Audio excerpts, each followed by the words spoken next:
Clinton is in the lead with Jerry Brown challenging him hard. And today there were signs that the non-candidate, Paul Tsongas, whose name is still on the ballot in New York State, could be a factor. Andrea Mitchell brings us up to date. Good evening, Andrea. Good evening, Garrick. Bill Clinton got kind words from the Oracle of Albany. No outright endorsement, but forgiveness for past political sins.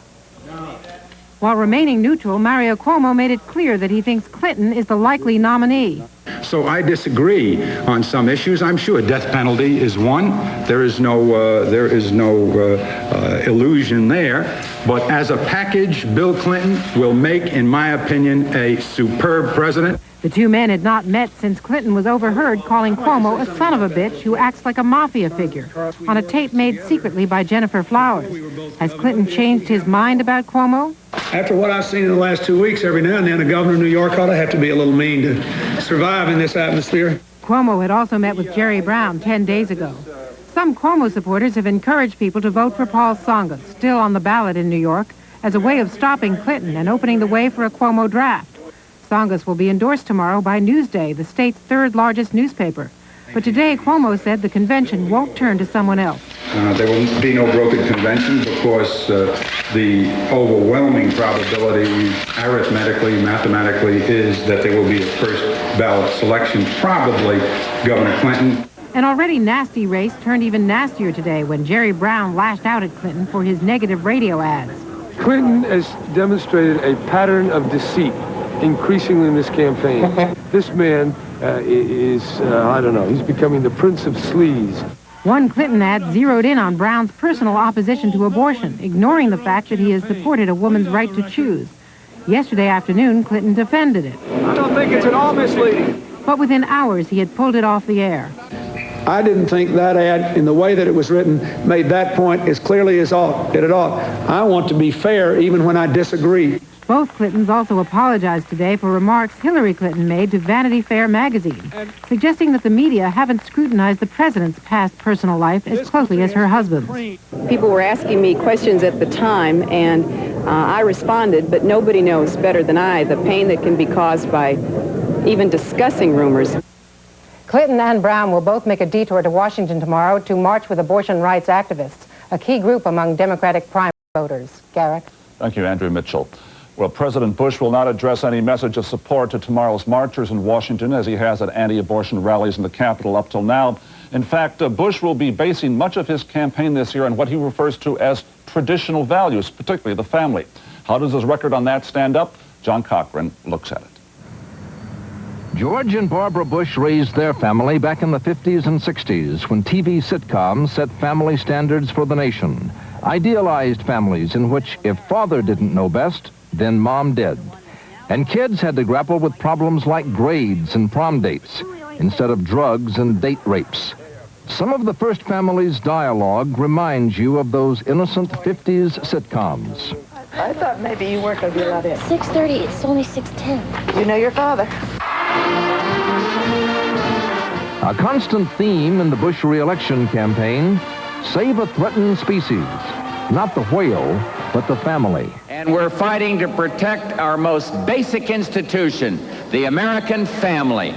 But Bush's support of families is spotty. He has been generous in supporting the preschool Head Start program, but educators complain he has been tight-fisted with other school programs. And Bush vetoed a parental leave bill forcing companies to give workers time off to deal with newborn babies and other family emergencies. Instead, Bush urged firms to grant paid leave voluntarily, if they can afford it. For working parents, Bush did sign a child care bill, but only after it was watered down. Instead of building daycare centers, Bush insisted on tax credits for parents who are free to employ relatives or neighbors as babysitters. Parents, not some bureaucrat in Washington, D.C., knows what is best for the kids. And now Bush wants a new tax break for parents, a reward that single people and childless couples may find unfair. I've asked Congress to increase the child tax exemption by $500 per child, and I want the Congress to do it now. With his mixed record on family legislation, Bush may have a hard time selling himself as the savior of the American family. But if character and personal values become hot-button issues this fall, look for Bush to keep talking about his concern for family values. John Cochran, NBC News, the White House. And as we cover our world this Saturday, we'll report next on the trial of Manuel Noriega. His case went to the jury today. And this evening on Focus, as the tax deadline approaches, we'll offer some ideas for last-minute savings. 2,200. It may surprise you to learn who, over 30 years ago, was the first car maker to build cars with seat belts, to make safety glass standard, the first U.S. car maker to offer anti-lock brakes, and who today offers more models with dual airbags than any other manufacturer. That company is Ford Motor Company. We're committed to making safety innovation an important part of quality. Ford Motor Company. Quality is job one. It's working. It's working. I'd like to talk to you about an invisible problem. The invisible bacteria that cause denture odor. Fortunately, antibacterial Efferdent kills those odor-causing bacteria for clean, fresh dentures. Antibacterial Efferdent. For painful gas, which would you choose? Your antacid or Gas-X, the tablet made for gas. It's extra strength, 100% simethicone to fight gas faster. Faster than your antacid. Fight gas right with Gas-X. It has been a long time coming for Manuel Noriega. It was more than 2 years ago that he was captured by U.S. troops in Panama, brought to this country, and jailed. The trial itself lasted more than half a year. And today, as the jury began deliberations, the former dictator addressed the court himself. Here's no one else. Speaking slowly and standing straight, Manuel Noriega pleaded with the judge to block prosecutors from altering the indictment against him by taking out some unproven accusations. Noriega told Judge William Hoovler, "These are the same charges that in 1989 and in result brought fire, blood, and tears between two countries." The speech came as a surprise, since Noriega had refused to testify in his own defense. The judge ruled that the indictment should be given to the jury unedited. Noriega's attorneys say he wanted to speak out because his indictment is what set off a chain of legal and political events. From the day the indictment came down, we have always maintained, and still do, that this is a politically motivated indictment, that this is the way our country attempts to change governments in foreign countries. During the trial, prosecutors tried to establish that Noriega was a partner of the Medellin drug cartel and that he made millions by providing it protection. As the jury began deliberations, Judge Hoovler said this is the most difficult case he has ever tried. I think it's a case of historic significance because of who it is and the manner in which he was brought here. Jury deliberations could take a while. The trial lasted more than 6 months, and there are 17,000 pages of testimony and documents involved. Noah Nelson, NBC News, Miami. We turn overseas now to Russia and a landmark event there today, turning communism into capitalism. The state held its first major sale of its property, an auction in the city that was once known as Gorky, and Bob Abernathy was there. 21 state-owned stores were sold off today to private buyers, a breakthrough, one reformer called it, to free enterprise. American and other Western advisors and local officials were delighted, but outside, workers protested, fearing change, fearing loss of jobs. We are poor. We just can't compete. The crowd spotted the reform officials backing privatization. Shame, they shouted, and resigned. So this is not only a battle for ownership of specific stores, it's a struggle over how to create free enterprise fairly. Stanislav Podvolosky was one bidder at his clothing and shoe shop and in many other ventures, even under communism. He somehow made millions and was determined to own the store he runs. Because I put my soul into it, my work, my money. At a cheese store, workers took inventory and cleaned up before today's auction, sure they were about to be taken over. Vera Pavlov and her workers planned to bid on their store, but they didn't have much hope. The people at the top will get all the property, and the rest of us will live in poverty. Workers who buy their shops get a 30% discount, but borrowing money isn't easy.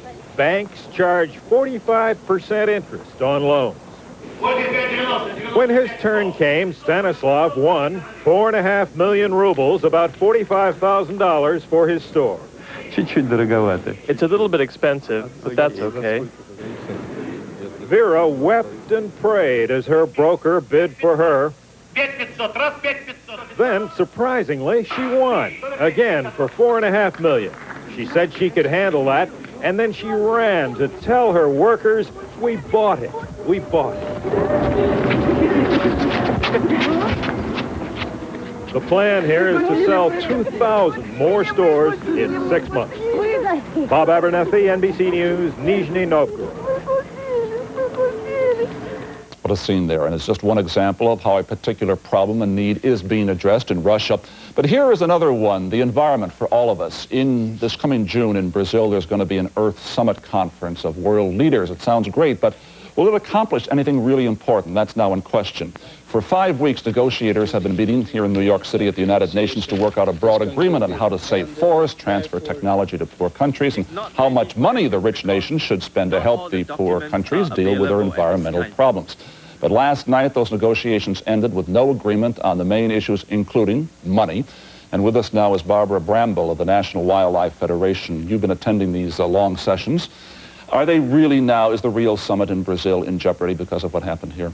Well, some people are talking about a collapse last night, and I don't think that's what happened. I think this conference has been dealing reasonably well with some fairly technical issues on pollution and development and poverty, but they can't seem to deal with the big questions, the U.S. or the other countries. Which is a money commitment eventually. One of them's money. The other is global warming. The other has to do with the incredible waste of resources in this country, and that's all based on old-fashioned, out-of-date economics. No, is it because they're just governments, they don't want to make this agreement, or because they know it's going to cost them and the taxpayer money, investment? Governments aren't really in a position to make this agreement. Citizens have to make their views known. I don't think governments want to put themselves out, change the kinds of things they know how to do.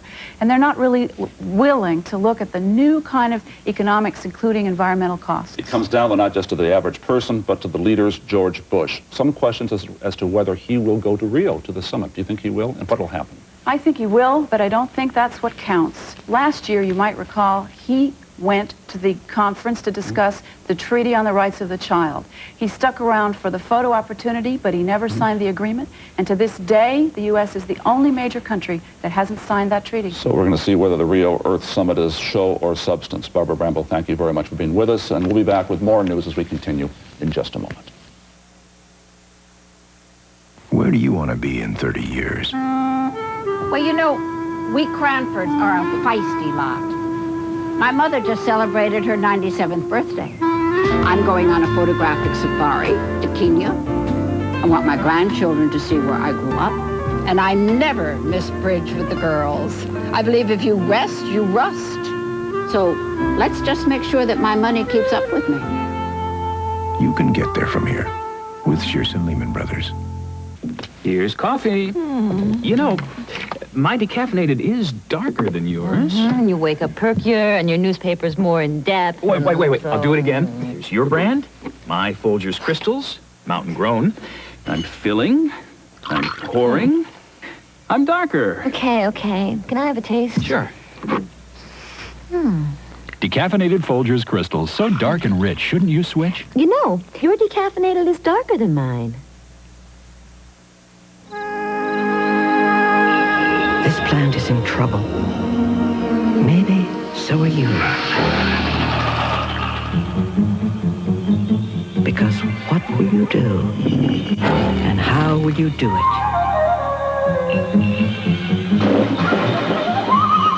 With the one who guides you every step of the way. Ortho. It's our nature to help. On Focus this evening, our subject is money, your money, taxes in a word. It's that time of the year, and Jeff Madrick is here with some ideas about how to make it just a little bit less painful, if possible, Jeff. Well, Garrick, the sluggish economy means that taxpayers need to be more alert than usual to potential tax deductions. Tax deadline day, April 15th, is a week from Wednesday. 1/4 of all those taxpayers who get their taxes prepared at H&R Block will do it next week, just before the April 15th deadline. I'm always last minute, and that's really because I'm too busy. Even at the last minute, one way to reduce taxable income for last year is by contributing up to $2,000 now to an individual retirement account. Any couple earning less than $40,000 a year can qualify for a tax deduction, even if they have a pension account at work. Well, this is the earned income credit.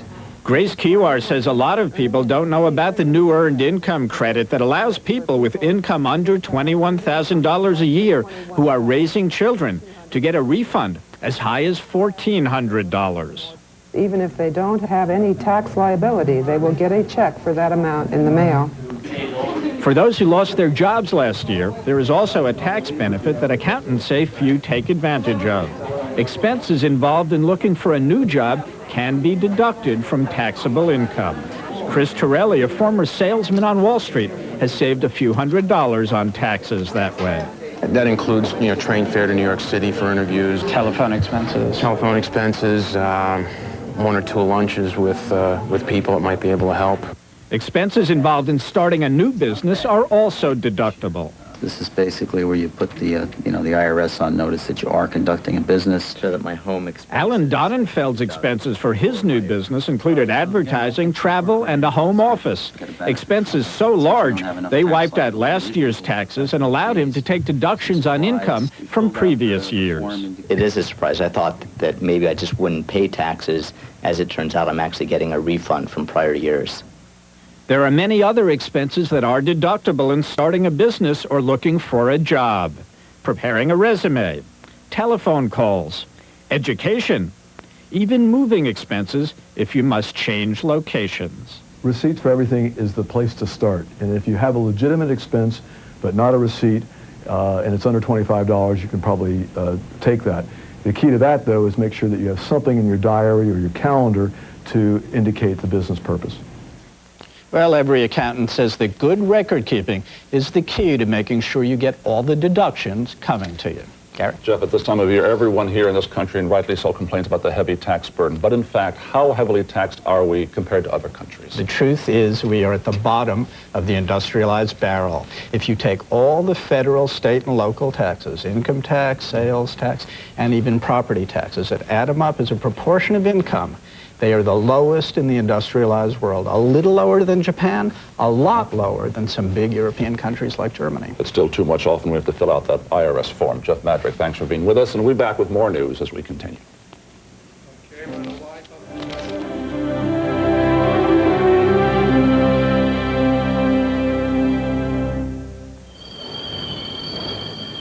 Now arriving, track 14. Imagine. Every day, everywhere you go, with every step you take, a pillowy cushion of softness. That's Dr. Scholl's unique two-layer air pillow insoles. One layer for shock, one for comfort. Dr. Scholl's air pillow insoles. You'll feel better when the doctor is in. What entrepreneurs do is they find an idea and then they risk everything every day. We design contemporary fashions from traditional African fabrics. We're based in Oakland, but we do a lot of business with LA and Seattle. What I recommended for her was the AT&T Small Business Option Area Code Plan, which gives them an automatic 10% discount to one or two area codes that they call most. Every customer has a goal. What we want to do is help them to achieve that goal. We can make a difference. AT&T. Call us. Yeah, how far away do you think I can get in 72 hours?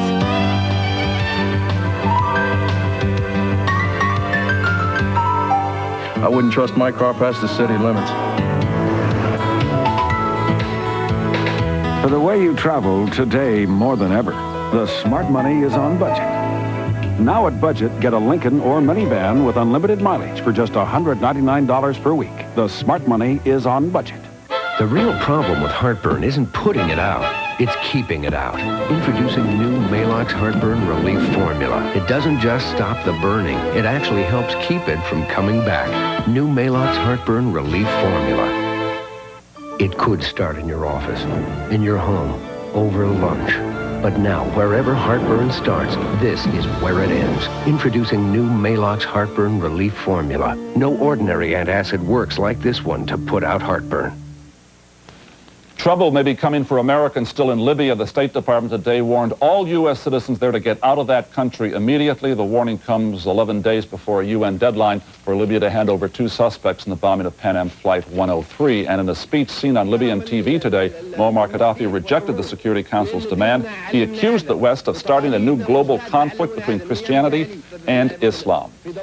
Still in the Middle East, Israel today criticized the UN Security Council's call for an end to violence in the occupied Gaza Strip. Israeli troops killed 4 Palestinians there this week. Israel said the UN had a one-sided view. It said its troops were fired on there in the Gaza first.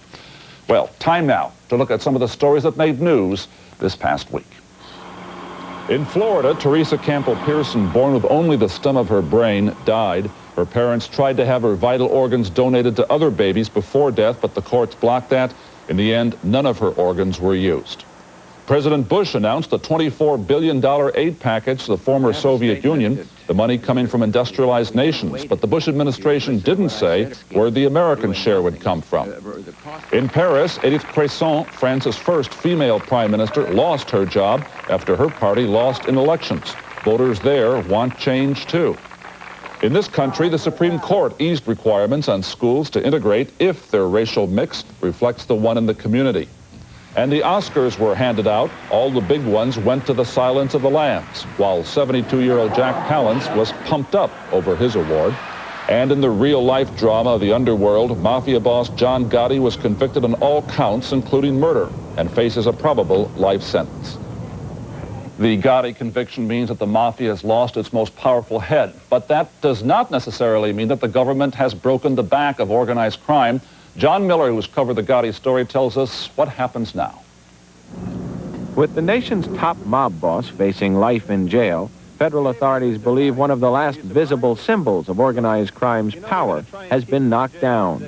Is it going to stop organized crime? Is it a deadly blow to organized crime? No, but it's another in a long series of very, very significant blows to organized crime. New York is the home for the nation's 5 most powerful crime families. They operate out of social clubs and storefronts, but their reach extends to major unions, Las Vegas, Florida, and most major American cities. The 5 families are the Gambino, the Colombo, the Lucchese, the Bonanno, and the Genovese crime families. But now the once impenetrable groups are in shambles. The structure, the discipline within the families is beginning to break down. More and more mob members are beginning to engage in narcotics trafficking and beginning to use narcotics. Omerta seems to be crumbling. The whole concept of omerta and many of the principles that have guided organized crime for the last 50 or 60 years seem to be breaking down. The Colombos have broken into 2 factions and are in a shooting war that may leave few left to prosecute. The bosses of both factions are in jail. The Lucchese crime family has big problems. One boss is in jail, the other has become an FBI witness. The Bonanno family has been floundering since the death of its boss. The Genovese family is the subject of several prosecutions, and the reputed boss is a man who is led around in a bathrobe talking to trees and parking meters. With the mob on the ropes for the first time in generations, federal authorities and local police have little time to rest. The emerging Asian gangs and the South American gangs who, although they're relatively young as compared with La Cosa Nostra, they're learning fast and becoming very effective. If the Cosa Nostra is being displaced by new ethnic crime groups, law enforcement says it's at best a mixed blessing. The new groups are more into shooting, less concerned with innocent bystanders, more into narcotics, and getting rich fast. John Miller, NBC News, New York. And a story of another family in the news today. For 28 years, Michael Drennan has been searching for his mother after he was taken from her by county authorities and sent to a youth home at age 6. Well, 3 weeks ago in York, Nebraska, Drennan was in a video store when the woman next to him applied for a membership card.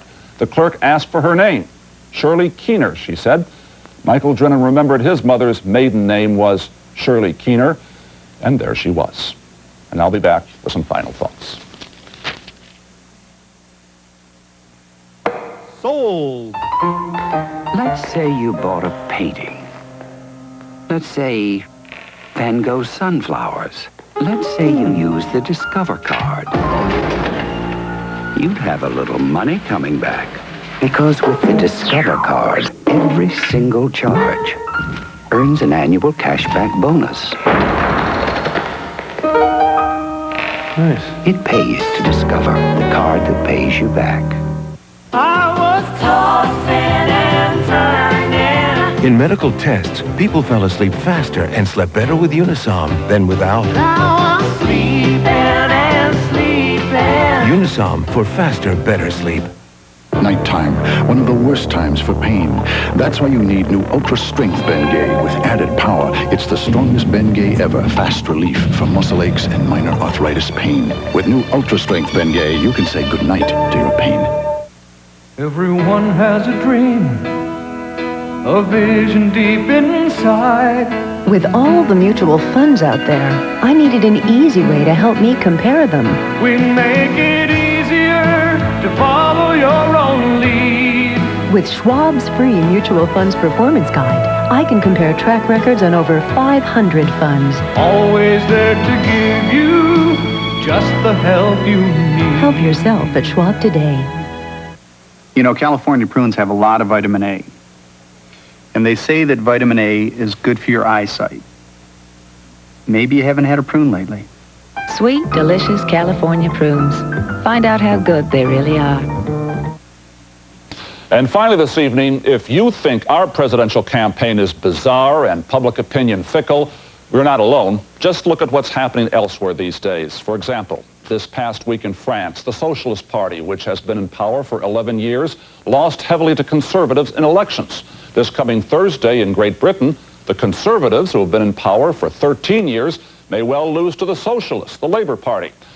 Clearly, something is happening, and not just here in the US of A. A fundamental shift in voters' attitudes toward their leaders. It's not a question of left or right, but rather of new and old. That's why Jerry Brown and H. Ross Perot are striking a sensitive nerve as self-proclaimed outsiders. That's why even George Bush is now trying to portray himself as a dedicated opponent of the status quo. Tomorrow, it'll be Italy's turn, the election of a new parliament there. The ruling party in Italy is worried as voters cry out for new leaders to deal with growing domestic problems. Sounds familiar. And among the candidates in Italy is a porno star. She heads the Party of Love. Talk about challenging the status quo. In fact, about the only politically tranquil spot in Italy tomorrow will be the Vatican, and only because the Pope does not have to run for re-election. He's lucky. If he did, no doubt, he too would be running this year as an outsider. And that's our look at our world this Saturday. Don't forget to set your clocks an hour ahead tonight, and join us tomorrow morning for Sunday Today, followed by Meet the Press, where the guest will be Governor Mario Cuomo. I'm Garrick Utley. Good night for NBC News.